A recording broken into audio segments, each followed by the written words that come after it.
കർത്താവ് നിങ്ങളോടുകൂടെ അങ്ങേ ആത്മാവോടും കൂടെ. വിശുദ്ധ മത്തായി അറിയിച്ച പരിശുദ്ധ സുവിശേഷത്തിൽ നിന്ന് കർത്താവേ, അങ്ങേക്ക് മഹത്വം. അധ്യായം 25, 14 മുതലുള്ള തിരുവചന ഭാഗം. അക്കാലത്ത് യേശു ശിഷ്യന്മാരോട് ഒരു ഉപമ അരുൾ ചെയ്തു.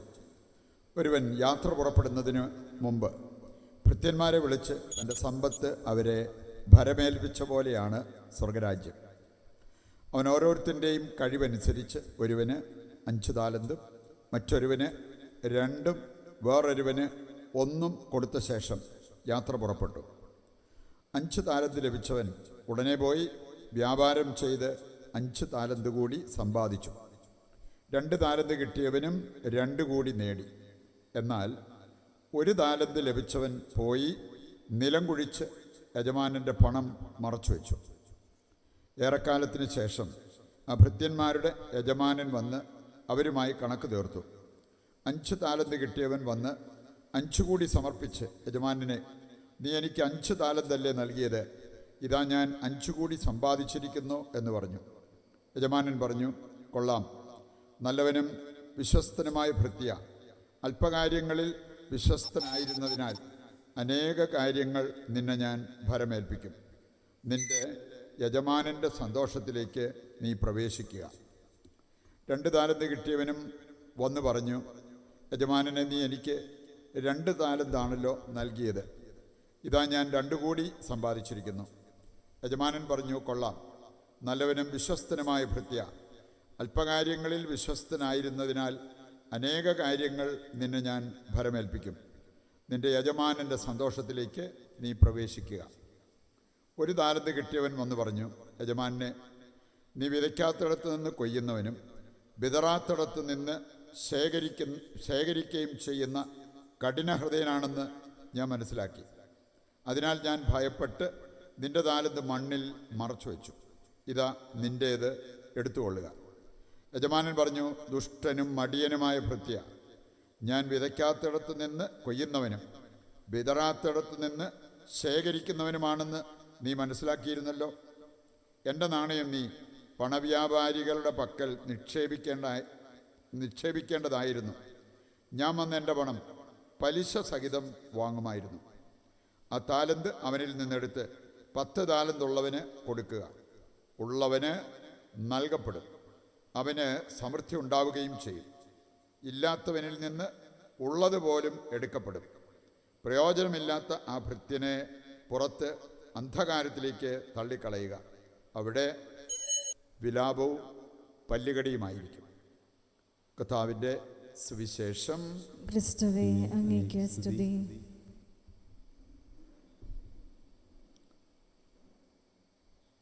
ഈശോയിൽ പ്രിയപ്പെട്ടവരെ, നമ്മുടെ തന്നെ ദേശത്ത് നിന്നുള്ള ഒരു വ്യക്തി, ഇന്ന് ലോകം മുഴുവൻ അറിയപ്പെടുന്ന വ്യക്തിയായിട്ട് സഭ അവിശുദ്ധിയെ ഉയർത്തി. എവുപ്രേസ്യാമ്മ. അവരുടെ ജീവിതത്തിലേക്ക് നോക്കിയാൽ കാണാൻ പറ്റുന്ന വളരെ ലളിത ജീവിതം നയിച്ച വ്യക്തി.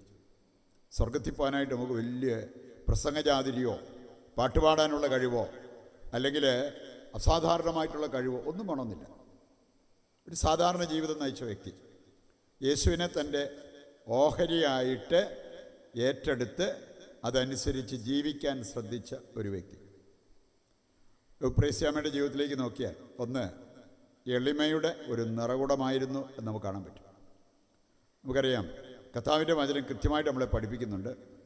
ലൂക്കാ 14:11 വായിച്ചാലും 18:14 വായിച്ചാലും 2 പ്രാവശ്യം ഒരേ സുവിശേഷത്തിൽ റിപ്പീറ്റ് ചെയ്ത് പറഞ്ഞിരിക്കുന്നൊരു കാര്യം, തന്നെ ഉയർത്തുന്നവൻ താഴ്ത്തപ്പെടും, അഹങ്കാരികൾ തകർക്കപ്പെടും. അതാണ് അതിൻ്റെ സന്ദേശം. തന്നെ താഴ്ത്തുന്നവനോ ദൈവത്താൽ ഉയർത്തപ്പെടും. 1 പത്രോസ് 5-ാം അധ്യായം 6 മുതൽ വായിക്കുമ്പോൾ അവിടെയും പറഞ്ഞിരിക്കുന്നൊരു കാര്യമുണ്ട്. കർത്താവിൻ്റെ കരത്തിന് കീഴെ താഴ്മയോടെ നിൽക്കുക, തക്ക സമയത്ത് അവിടുന്ന് നിന്നെ ഉയർത്തും.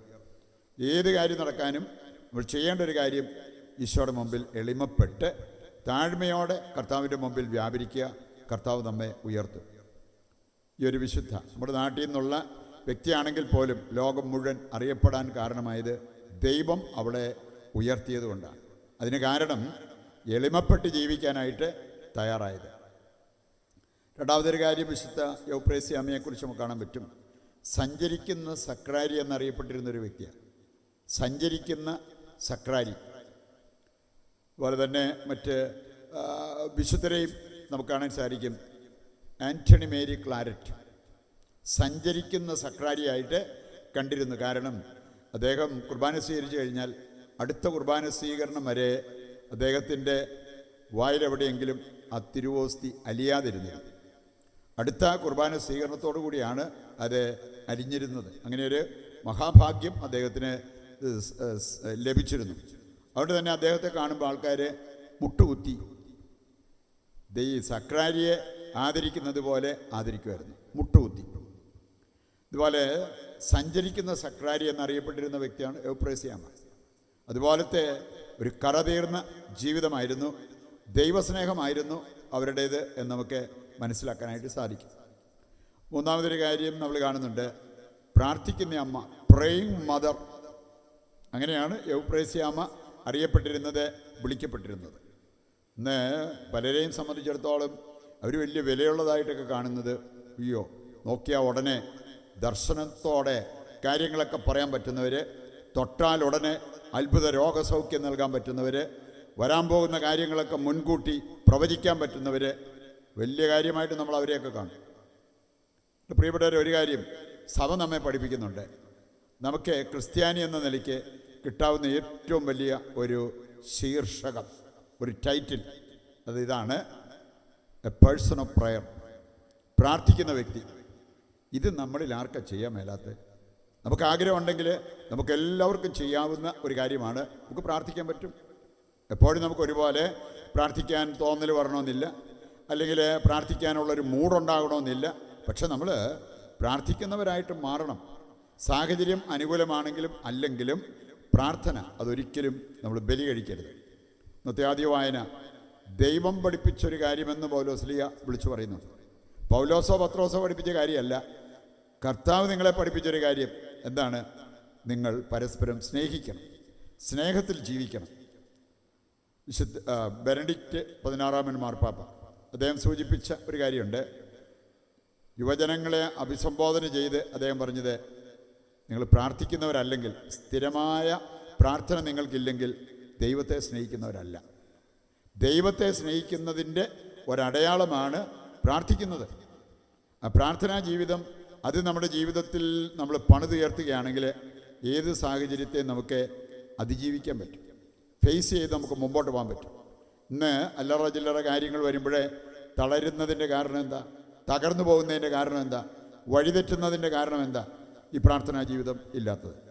സാത്താൻ ഏറ്റവും കൂടുതൽ ലക്ഷ്യം വെക്കുന്നത് എങ്ങനെയെങ്കിലും നമ്മുടെ പ്രാർത്ഥന മുറിയിലൊന്ന് കയറി പറ്റുക, നമ്മുടെ പ്രാർത്ഥന മുടക്കുക. എത്രയോ കുടുംബങ്ങളിൽ സംഭവിച്ചുകൊണ്ടിരിക്കുന്ന കാര്യങ്ങളാണ്. ഒരാൾക്ക് പ്രാർത്ഥിക്കണമെന്ന് തോന്നിയാൽ ഉടനെ അടുത്തയാൾ അതിന് തടസ്സമുണ്ട്. അങ്ങനെ എങ്ങനെയെങ്കിലും പ്രാർത്ഥന മുടക്കാനുള്ള വഴികൾ ആരെങ്കിലും കണ്ടെത്തി അതിലവർ വിജയിക്കുകയും ചെയ്യും. നമുക്ക് കിട്ടാവുന്ന ഏറ്റവും വലിയ ഒരു പദവിയാണ് പ്രാർത്ഥിക്കുന്ന വ്യക്തി എന്നുള്ളത് നമ്മൾ മറക്കരുത്. നമ്മുടെ ജീവിതത്തിൽ എന്ത് കാര്യം നേടിയെടുക്കാനും ഈ പ്രാർത്ഥനയുണ്ടെങ്കിൽ അത് സാധ്യമാകും. ഇതാണ് വിശുദ്ധ യൗപ്രേസ്യാമയുടെ ആ ഒരു ജീവിതവും നമ്മളെ പഠിപ്പിക്കുന്നത് എന്ന് നമ്മൾ തിരിച്ചറിയണം. ഇന്നത്തെ സുവിശേഷ ഭാഗം മത്തായി 25 കാതലായൊരു സന്ദേശമാണ്. നമുക്കെല്ലാവർക്കും ദൈവം കഴിവ് തന്നിട്ടുണ്ട്, താലന്തുകൾ തന്നിട്ടുണ്ട്. ഇവിടെ ഇരിക്കുന്ന ആരെങ്കിലും എനിക്കൊരു താലന്തും ഇല്ല, ഞാൻ ഒന്നിനും കൊള്ളാത്ത വ്യക്തിയാണ് എന്ന് പറയാൻ പറ്റുന്നവരാണോ? പറയുന്നുണ്ടെങ്കിൽ അത് യാഥാർത്ഥ്യമൊന്നുമല്ല, നമ്മുടെ തോന്നലാണ്. നമുക്കെല്ലാവർക്കും ഉണ്ട് നമ്മുടേതായ കഴിവുകൾ. ഇവിടെ ജീവിത പങ്കാളി ചിലപ്പോൾ ഇതുവരെ അംഗീകരിച്ചിട്ടില്ലായിരിക്കാം, വേണ്ട, കർത്താവ് നമ്മളെ അംഗീകരിക്കുന്നുണ്ട്. കർത്താവ് പറയുന്നൊരു കാര്യം, ഒന്നിനും കൊള്ളാത്ത ആരെയും ആർക്കും ഞാൻ ജന്മം കൊടുത്തിട്ടില്ല. അതുകൊണ്ട് നമ്മളെല്ലാവരും ദൈവത്തിൻ്റെ സ്വന്തമാണ്, കഴിവുള്ളവരാണ് എന്നുള്ളത് നമ്മൾ തിരിച്ചറിയണം. നമുക്ക് മനസ്സിലാക്കാനായിട്ട് ഇച്ചിരി ബുദ്ധിമുട്ടുള്ളൊരു കാര്യമാണ് ഇന്നത്തെ സുവിശേഷ ഭാഗത്ത് നമ്മൾ കണ്ടത്. ഉള്ളവന് കൂടുതൽ നൽകപ്പെടും, ഇല്ലാത്തവനിൽ നിന്ന് ഉള്ളത് കൂടി എടുക്കപ്പെടും. അതൊരു കണ്ണിച്ചോരയില്ലാത്ത പരിപാടിയാണ്. പക്ഷെ അതിൻ്റെ അർത്ഥം നമ്മൾ ശരിക്കും മനസ്സിലാക്കിയാൽ അതിനകത്ത് ഒരു തെറ്റുമില്ല. കർത്താവ് അങ്ങനെ ഒരു തെറ്റ് വരുത്തുന്നവനല്ല. പൂർണ്ണനായ ദൈവം ചെയ്യുന്നതെല്ലാം നല്ലതായിരിക്കും, പറയുന്നതെല്ലാം നല്ലതാണ് എന്നുള്ളത് നമ്മൾ തിരിച്ചറിയണം. എന്താ ഇതിൻ്റെ സന്ദേശം? ഉള്ളവന് നൽകപ്പെടും എന്ന് പറഞ്ഞാൽ നമുക്ക് കിട്ടിയ കഴിവുകളെ അത് അധ്വാനിച്ച് വികസിപ്പിക്കാൻ മനസ്സുള്ളവന് കൂടുതലുണ്ടാകും. നമുക്ക് ലഭിച്ചതിൽ നിന്നും ഒരംശം മറ്റുള്ളവർക്ക് നൽകാൻ മനസ്സുള്ളവർക്ക് കൂടുതൽ നൽകപ്പെടും. അതില്ലാതെ ഞാനിതാർക്കും ഒന്നും കൊടുക്കാൻ പോകുന്നില്ല, അങ്ങനെ പിടിച്ചു വെക്കുന്നവൻ്റെ ഉള്ള സമ്പത്ത് കൂടി നഷ്ടപ്പെടാൻ സാധ്യതയുണ്ട് എന്നുള്ളത് കർത്താവിൻ്റെ വചനം നമ്മെ ഓർമ്മിപ്പിക്കുന്ന ഒരു കാര്യമാണ്. നമ്മുടെ ജീവിതം കൊടുത്താൽ നമുക്ക് കിട്ടാവുന്നത് ചില്ലറ കാര്യങ്ങളൊന്നുമല്ല. നമ്മൾ കാണുന്നുണ്ട് മത്തായി 16-ാം അധ്യായത്തിൻ്റെ 25-ാമത്തെ വചനം എടുക്കുമ്പോൾ അവിടെ പറഞ്ഞിരിക്കുന്നത്, നിൻ്റെ ജീവിതം, നിൻ്റെ ജീവൻ ഇതൊക്കെ നീ ദൈവത്തിന് കൊടുക്കാൻ തയ്യാറാകുമ്പോൾ നിനക്ക് നിത്യജീവൻ ദൈവത്തിൽ നിന്ന് എടുക്കാൻ പറ്റും. അതിനേക്കാൾ വലുത് എന്താ ഉള്ളത്? അപ്പോൾ അതുകൊണ്ട് ഈ വിശുദ്ധയുടെ ജീവിതം അനുകരിക്കുമ്പോൾ ഇതെല്ലാം നമ്മുടെ ജീവിതത്തിൽ സാധ്യമാകും എന്നുള്ള ആ ഒരു വിശ്വാസത്തോടെ നമുക്ക് പ്രാർത്ഥിക്കാം. വിശുദ്ധ എവുപ്രേസ്യാമ്മയുടെ മാധ്യസ്ഥം തേടി നമുക്ക് പ്രത്യേകം പ്രാർത്ഥിക്കുകയും ചെയ്യാം.